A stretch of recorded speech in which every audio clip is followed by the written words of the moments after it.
জয় হিন্দ, জয় Bharat. Dear viewers, শুনেছেন কি চীন নাকি ভারতের শিলিগুড়ি করিডোর বা চিকেন নেকের একেবারে নাকের ডগায় বাংলাদেশের লালমনিরহাটে একটা মিলিটারি এয়ারবেস তৈরি করতে চলেছে। আর নিজের নাক কেটে ভারতের যাত্রা ভঙ্গ করতে মিয়া ইউনূস খাল কেটে বাংলাদেশের চীনকে নিয়ে আসছে। এখন এই খবরটা সত্যি নাকি নিছকই গুজব, এটা কিন্তু এখনো স্পষ্ট নয়, কিন্তু বিষয়টা এতটাই স্পর্শকাতর আর জটিল যে একে হালকাভাবে নেওয়ার কোনো জায়গা নেই। সম্প্রতি মিয়া ইউনূস চীন সফরে গিয়েছিলেন, আর সেখানে গিয়ে চিকেন নেক ভারতের দুর্বলতা, সেভেন সিস্টার একটা ল্যান্ডলক অঞ্চল যার চাবি নাকি বাংলাদেশের হাতে, এই সমস্ত উৎকটান কথা গিয়ে বলে এসেছেন। 7 states of India, eastern part of India, called Seven Sisters. They are landlocked country, landlocked region of India. They have no way to reach out to the ocean. We are the only guardian of the ocean. আর তাই ভারতের শিলিগুড়ি করিডোরের কাছে বাংলাদেশের লালমনিরহাটে চীনের military airbase তৈরির খবরটা একেবারে উড়িয়ে দেওয়া কিন্তু যাচ্ছেই না। কারণ নির্ভরযোগ্য আন্তর্জাতিক সংবাদ মাধ্যমগুলো দাবি করছে চীনে পৌঁছে মিয়া ইউনূস নিজেই লালমনিরহাটে চীনা মিলিটারি এয়ারবেস নির্মাণের প্রস্তাব দেন। আর চীন কেবল এই প্রস্তাবে সাড়া দেয় তাই নয়, তারা জানায় এই প্রকল্পে পাকিস্তানের একটা সাবকন্ট্রাক্টরকেও কিন্তু যুক্ত করে নেওয়া হবে। এর অর্থ দাঁড়ায় ভারতীয় ভূখণ্ডের অন্যতম স্পর্শকাতর অঞ্চল শিলিগুড়ি করিডোর বা চিকেন নেকের কাছাকাছি একটা কৌশলগত সামরিক স্থাপনা তৈরির উদ্যোগ নিচ্ছে চীন এবং পাকিস্তান যৌথভাবে। এখন প্রশ্ন ওঠে, এটা কি নিছকই একটা ইনফ্রাস্ট্রাকচারাল প্রকল্প, নাকি এর পেছনে লুকিয়ে আছে একটা গভীর ভূরাজনৈতিক চক্রান্ত? আর যদি চীন সত্যি লালমনিরহাটে এই প্রকল্প বাস্তবায়িত করতে চায়, তাহলে ভারত সেক্ষেত্রে কি ধরনের প্রতিক্রিয়া দেখাবে? এর সবকিছুই ইনডেপথ আলোচনা করব আজকের এই ভিডিওটাতে। চলুন আলোচনার শুরুতেই আমরা জেনে নিই যে লালমনিরহাটের অবস্থান কোথায়, ভারতের শিলিগুড়ি করিডোর বা চিকেন নেক থেকে এটা কতটা দূরে, আর চীন এখানে মিলিটারি এয়ারবেস তৈরি করলে ভারতের কি কি কৌশলগত সমস্যা হবে। দেখুন, লালমনিরহাট জেলা বাংলাদেশের রংপুর বিভাগে অবস্থিত। মানচিত্রে আমরা দেখতে পাচ্ছি লালমনিরহাট থেকে ভারতের চিকেন নেক বা শিলিগুড়ি করিডোরটা ঢিল ছোড়া দূরত্বে। লালমনিরহাট জেলা সদর থেকে সোজা পথে শিলিগুড়ি করিডোর মাত্র 50 থেকে 60 কিলোমিটার দূরে। আর সীমান্ত নিকটবর্তী এলাকা যেমন হাতিবান্ধা, পাটগ্রাম থেকে মাত্র 30 থেকে 40 কিলোমিটারের মধ্যেই কিন্তু আমাদের শিলিগুড়ি করিডোর। মোদ্দা কথা হলো, এটি উত্তর পূর্ব ভারত এবং ভারতের চিকেন নেক বা শিলিগুড়ি করিডোরের খুব কাছাকাছি অবস্থিত একটা জায়গা। ফলত এই লালমনিরহাটে চীনের সামরিক উপস্থিতি ভারতকে ত্রিমুখী চাপে ফেলবে। প্রথমত, শিলিগুড়ি করিডোরের নিরাপত্তা বিঘ্নিত হবে, কারণ যদি বাংলাদেশের লালমনিরহাটের মতো সীমান্তবর্তী অঞ্চলে চীনের সামরিক প্রভাব বাড়ে, সেক্ষেত্রে শিলিগুড়ি করিডোরের পশ্চিম দিক থেকে একটা চাপ তৈরি হবে। এখন এই সরু করিডোরের মাধ্যমেই তো ভারতের উত্তর পূর্বের 7টি রাজ্যে খাদ্য, ওষুধ, সামরিক সরঞ্জাম এবং যোগাযোগ পৌঁছয়। তাই এই অঞ্চলে চীনের উপস্থিতি ভারতের জন্য কিন্তু ভীষণ রকমের উদ্বেগের। দ্বিতীয়ত, চীন যদি একদিকে ভুটানের ডোকলাম বা অরুণাচল প্রদেশের সীমান্ত দিক থেকে ভারতের উপরে সামরিক চাপ সৃষ্টি করে এবং একই সময়ে বাংলাদেশের লালমনিরহাট সীমান্তে ব্যবহার করে শিলিগুড়ি করিডোরকে টার্গেট করে, তাহলে কিন্তু ভারত দ্বিমুখী ফাঁদে পড়ে যাবে। সেক্ষেত্রে দেশের নিরাপত্তা পরিস্থিতি আরো অনেক জটিল হয়ে উঠবে। তৃতীয়ত, চীন যদি বাংলাদেশের অভ্যন্তরে ঢুকে যায়, তাহলে বাংলাদেশের ভেতরে চীনের গোয়েন্দা, সাইবার ইনফ্রাস্ট্রাকচার, মিলিটারি ইনফ্লুয়েন্স বাড়বে এবং সেক্ষেত্রে ভারত যদি বাংলাদেশের চীনের গোয়েন্দা বা সামরিক কার্যকলাপের বিরুদ্ধে সজাগ না থাকে, তাহলে অদূর ভবিষ্যতে বাংলাদেশের দিক থেকেও একটা নতুন মিলিটারি ফ্রন্ট খুলে যেতে পারে। অর্থাৎ যুদ্ধকালীন পরিস্থিতিতে ভারতকে একাধিক ফ্রন্টে যুদ্ধ করতে হবে। এখন প্রশ্ন হলো, লালমনিরহাটে চীনের মিলিটারি এয়ারবেস তৈরির খবরটা কতটা সত্যি? দেখুন, নির্ভরযোগ্য আন্তর্জাতিক সংবাদ মাধ্যমগুলো দাবি করছে যে চীনে পৌঁছেই মিয়া ইউনূস নিজেই লালমনিরহাটে চীনের মিলিটারি এয়ারবেস নির্মাণের প্রস্তাব দেন। আর চীন কেবল এই প্রস্তাবে সাড়া দেয় তাই নয়, তারা জানায় যে এই প্রকল্পে পাকিস্তানের একটা সাবকন্ট্রাক্টরকেও যুক্ত করা হবে। এর অর্থ দাঁড়ায় ভারতীয় ভূখণ্ডের অন্যতম স্পর্শকাতর অঞ্চল শিলিগুড়ি করিডোর বা চিকেন নেকের একেবারে কাছাকাছি একটা কৌশলগত সামরিক স্থাপনা তৈরির উদ্যোগ নিচ্ছে চীন এবং পাকিস্তান যৌথভাবে। এখন প্রশ্ন হলো, চীন কেন বাংলাদেশের ব্যাপারে এতটা আগ্রহ প্রকাশ করছে এবং আদতেও বাংলাদেশে চীনের এই প্রজেক্টটা সফল হবে কিনা বা হতে দেওয়া হবে কিনা? এ প্রশ্নের উত্তর জানতে গেলে আজকের দিনে চীনের স্ট্র্যাটেজিটা ঠিক কি, এটা কিন্তু আগে বুঝতে হবে। দেখুন, চীনের বর্তমান প্রেসিডেন্ট শি জিনপিং এর নেতৃত্বে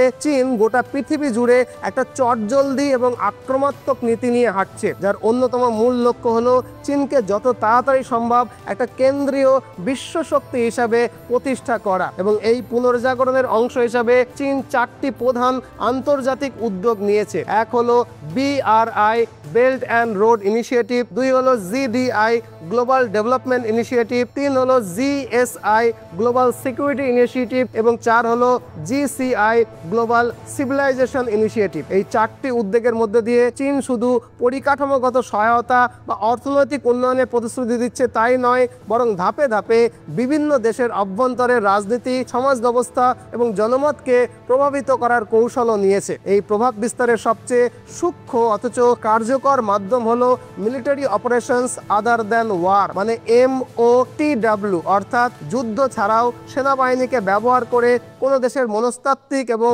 কৌশলগতভাবে নিয়ন্ত্রণ তৈরি করা। এই পদ্ধতিতে কোনো দেশের জনগণের মনে এক ধরনের ন্যারেটিভ বিল্ড করা হয় যে চীনই তাদের একমাত্র উন্নয়নের জন্য পথপ্রদর্শক, চীনই তাদের সবচেয়ে ভালো বন্ধু। যেমন বাংলাদেশের ক্ষেত্রে তিস্তা ব্যারেজের প্রকল্পে চীনের এই military operation other than war মানে MOTW মডেলের বাস্তব প্রয়োগ দেখা যাচ্ছে। আমরা জানি 2016 সাল থেকে বাংলাদেশ সরকার তাদের জলাভাব এবং কৃষির উন্নয়নের লক্ষ্যে তিস্তা নদীর পুনর্বিন্যাস এবং ব্যারেজ নির্মাণের পরিকল্পনা করছিল, কিন্তু ভারতের সঙ্গে জলবন্টন নিয়ে দ্বন্দ্ব থাকায় দীর্ঘদিন এই প্রকল্পটা কিন্তু ঝুলেছিল। এই সুযোগে চীন তাদের রাষ্ট্রীয় কোম্পানি এবং টেকনিক্যাল ইউনিটকে বাংলাদেশে পাঠানোর আগ্রহ প্রকাশ করে। এখানেই কিন্তু চীনের কৌশলের সূক্ষ্মতা, কারণ সাধারণ দৃষ্টিতে বাংলাদেশের নাগরিকরা মনে করবে যে চীন তাদের কত বড় বন্ধু।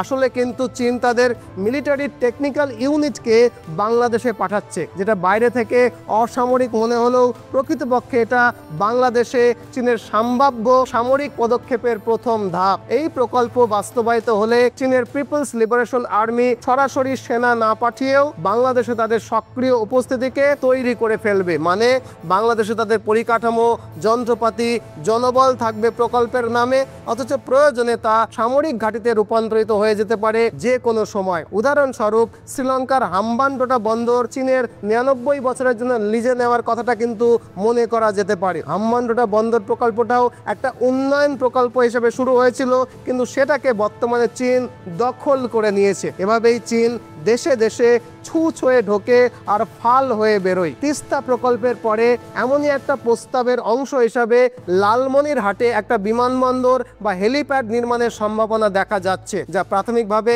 সিভিল এভিয়েশন প্রকল্প হলেও এটাকে ভবিষ্যতে ডুয়াল ইউজ মানে নাগরিক পরিষেবা এবং মিলিটারি পরিষেবা দুইভাবে ব্যবহার করার মতোই করে কিন্তু তৈরি করা হবে। আর এভাবেই চীন প্রতিটা প্রকল্পে মিলিটারি সিভিল ফিউশন নীতির প্রয়োগ করছে। এই নীতির মাধ্যমে একটা সাধারণ বন্দর, সড়ক, এয়ারপোর্ট, বিদ্যুৎ প্রকল্প ভবিষ্যতে সহজেই চীনের মিলিটারি ইনফ্রাস্ট্রাকচারের রূপ নিয়ে নিতে পারে যে কোনো সময়। আর এটাই হলো শান্তিপূর্ণ সহযোগিতার ছদ্মবেশে চীনের মিলিটারি আগ্রাসনের সবচেয়ে ভয়ঙ্কর দিক। এই ব্যবস্থায় সবচেয়ে বিপজ্জনক দিক হলো চীন বাংলাদেশের মানুষের মন এবং মতকে প্রভাবিত করার চেষ্টা করে চলেছে। একবার যদি জনগণ চীনকে উন্নয়নের বন্ধু হিসাবে ভাবতে অভ্যস্ত হয়ে যায়, তাহলে ভবিষ্যতে চীনের বিরুদ্ধে প্রতিরোধ গড়ে তোলা ভীষণ রকমের কঠিন হয়ে যাবে, মালদ্বীপে যেমনটা হয়েছিল আর কি। আর এভাবেই চীনের MOTW কৌশল একটা অঞ্চলকে রাজনৈতিকভাবে নিয়ন্ত্রণে আনার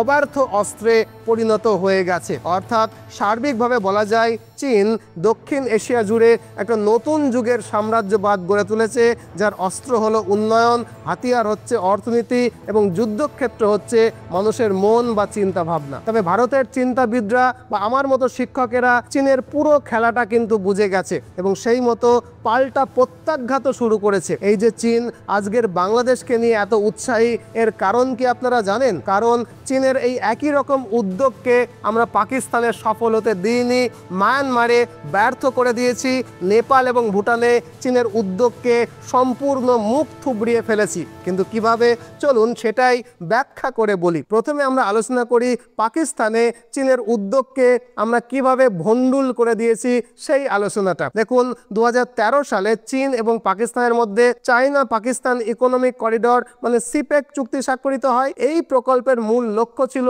পাকিস্তানের বেলুচিস্তান প্রদেশের গোয়াদার বন্দরের উন্নয়ন, পাশাপাশি সড়ক, রেল যোগাযোগ, বিদ্যুৎ কেন্দ্র এবং ইকোনমিক জোন গড়ে তোলা। সেই সময় চীনের টাকা খেয়ে পাকিস্তানের গণমাধ্যম ব্যাপকভাবে প্রচার করত যে চীন হলো পাকিস্তানের সবচেয়ে বড় বন্ধু, গোয়াদার বন্দরের প্রজেক্ট পাকিস্তানের অর্থনীতির জন্য গেম চেঞ্জার, ইত্যাদি ইত্যাদি। কিন্তু বাস্তবে পাকিস্তানের বেলুচিস্তান প্রদেশের গোয়াদার বন্দরের উন্নয়নের প্রকল্পে $50 বিলিয়ন ঋণ দিয়ে চীন পাকিস্তানকে এমন আষ্টে পৃষ্ঠে জড়িয়ে ফেলে যে পাকিস্তান গোয়াদার বন্দরকে চীনের কাছে 99 বছরের জন্য লিজে দিতে বাধ্য হয়েছে। সেখানে চীন একটা বিশাল শহর তৈরি করে 5 লক্ষ চীনা নাগরিক এবং 50,000 চাইনিজ আর্মিকে মোতায়েন করেছে এবং চীন খনিজ সম্পদে পরিপূর্ণ বেলুচিস্তানের খনিজ সম্পদ লুট করে রেলপথে নিজেদের দেশে নিয়ে যাচ্ছে। আর এই শোষণের বিরুদ্ধে কথা বলতে গেলে চাইনিজ আর্মি বেলুচিস্তানের নিরীহ নাগরিকদের উপরে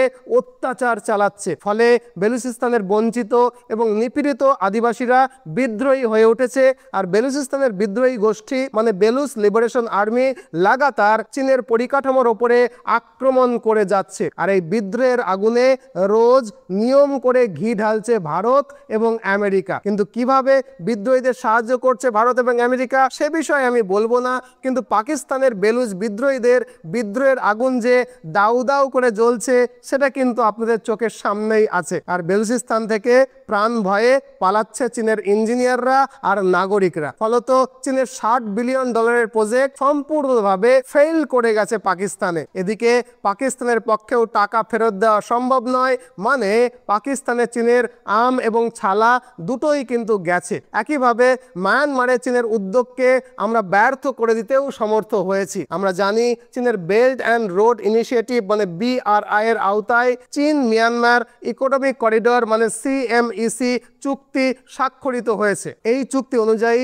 ইউনান প্রদেশের কুনমিং থেকে মিয়ানমারের কাচিন এবং শান রাজ্য পেরিয়ে কিয়কফিউ বন্দরের দিকে প্রায় 1700 কিমি হাইওয়ে, রেলপথ, গ্যাস তেলের পাইপলাইন এবং ডিপ সি পোর্ট নির্মাণের জন্য চীন এখানে $60 বিলিয়ন বিনিয়োগ করেছে। কিন্তু ভারতের গোয়েন্দা সংস্থা দীর্ঘদিন ধরেই মিয়ানমারের বিদ্রোহী গোষ্ঠীগুলোর সঙ্গে যোগাযোগ রেখে চলছে, বিশেষ করে Arakan army, Kachin independence army এবং 3 জোট্ট গোষ্ঠী, এই 3টে গোষ্ঠীর সঙ্গে। এই বিদ্রোহী গোষ্ঠীগুলো রাখাইন প্রদেশে এবং উত্তর মিয়ানমারে চীনা প্রকল্পগুলোকে লাগাতার আক্রমণ করতে শুরু করেছে এবং এক রকমের বন্ধ করে দিতে বাধ্য করেছে। যেমন 2019 এবং 20 সালে আরাকান আর্মির হামলায় চীনের পাইপলাইন নির্মাণ কিন্তু প্রায় 7 মাস মতো বন্ধ হয়ে গেছে। 2 কাচিন ইন্ডিপেন্ডেন্স আর্মির বিদ্রোহের কারণে 2021-22 সালে শান এবং কাচিন অঞ্চলে কুনমিং কিয়কফু রেলপথের নির্মাণের প্রকল্পটা থেমে গেছে। মানে পাকিস্তানের মতো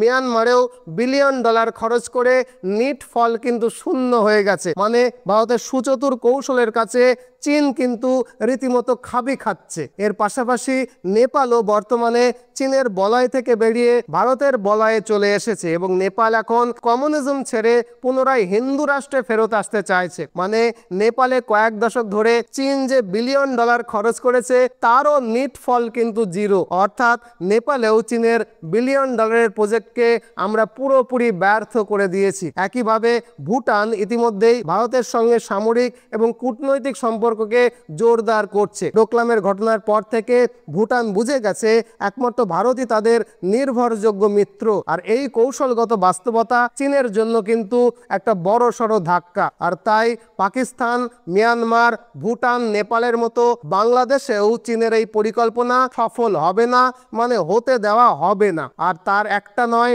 অনেকগুলো কারণ কিন্তু স্পষ্টভাবে রয়েছে। প্রথমত, চীনের যে কোনো বিদেশি বিনিয়োগ বিনিয়োগ সেই দেশের রাজনৈতিক স্থিতিশীলতা এবং নিরাপত্তার উপরে নির্ভর করে।